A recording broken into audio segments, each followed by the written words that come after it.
അമ്മാ എന്തേടാ? ദേ അവിടെ ഒരു പന്തല് ആർക്കും എന്തോ സംഭവിച്ചിട്ടുണ്ടെന്ന് തോന്നുന്നു. ആർക്കൊന്നും പറ്റിയേക്കണ്ടല്ല, അവിടെ ആ മണിക്കൂട്ടന്റെ കല്യാണം. ഏത് അങ്കിളെ അങ്കിളെ എന്ന് വിളിച്ച് എന്റെ പുറകെ കിടക്കണ ആ ചെക്കന്റെ ആ ജംസ് മിഠായിൽ മഞ്ഞിലെന്ന് പറഞ്ഞ് കരഞ്ഞ അതന്നെ. നീ ആ തൂണും കെട്ടിപ്പിടിച്ച് അവിടെ നിന്നോ. എടാ, നീ ആ ബ്രോക്കറിനെ വിളിച്ച് വല്ല പൈസ ഉണ്ടെന്ന് കൊടുക്ക്. അയാൾക്ക് ഞാൻ കൊടുക്കണുണ്ട്. എന്റെ കല്യാണം നടത്തി തരാന്ന് പറഞ്ഞിട്ട് എത്ര രൂപയെന്ന് പറഞ്ഞ എന്റെ വാങ്ങിച്ചു പോയത്. എന്നിട്ട് അയാൾ അയാളുടെ മോളുടെ കല്യാണം നടത്തി. അപ്പോഴും എന്റെ കല്യാണം നടത്തണമെന്ന് തോന്നിയിട്ടില്ല. വീട്ടിൽ മുറഞ്ഞു. ആ മണിക്കൂട്ടിന് ഏതോ ഗ്രാമത്തിലുള്ള പെണ്ണിനെയൊക്കെയാണ് കിട്ടിയേക്കുന്നത്. ഏത് ഗ്രാമത്തിലുള്ള പെണ്ണ്? ഏതോ ഒരു ഇൻസ്റ്റാഗ്രാമെന്ന് അതാണ്ടൊക്കെ പറയുന്നുണ്ടായിരുന്നു. ഗ്രാമല്ല, ഇൻസ്റ്റഗ്രാം. അതൊരു ആപ്പാണ്, ഈ ഫേസ്ബുക്ക് ഒക്കെ പോലെ. നീ അതിലുണ്ടെങ്കിൽ നിനക്ക് നോക്കിക്കൂടെ? അതിനെങ്ങനെ? അതിനൊക്കെ താല്പര്യം വേണേ. എനിക്ക് താല്പര്യമില്ല എന്ന് മാത്രം അമ്മ പറയരുത്.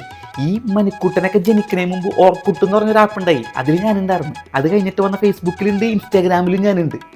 ഇതൊന്നും പോരാണ്ടേ കേരളത്തിലുള്ള എല്ലാ മാട്രിമോണിലും എൻ്റെ പേരുണ്ട്. ക്രിസ്ത്യൻ മാട്രിമോണിയായ ലാറ്റിൻ, റോമൻ, മലങ്കര, ഓർത്തഡോക്സ്, പിന്നെ ഹിന്ദുക്കളുടേതായ നായർ, നമ്പൂതിരി, ഈഴവ. ഇത്രയൊക്കെ ചെയ്ത് എനിക്ക് താല്പര്യമില്ല എന്ന് മാത്രം പറയരുത്. ഇത് മാത്രം.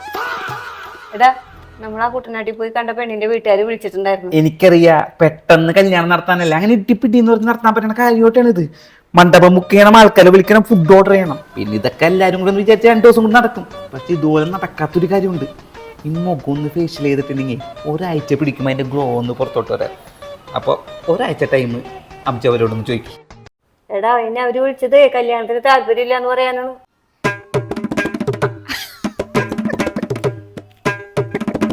എടാ, നിനക്ക് വിഷമമായാ? എനിക്ക് വിഷമോ? ഇതൊക്കെ കുറേ. അല്ല, നിന്റെ കണ്ണൊക്കെ നിറഞ്ഞിട്ടുണ്ട്.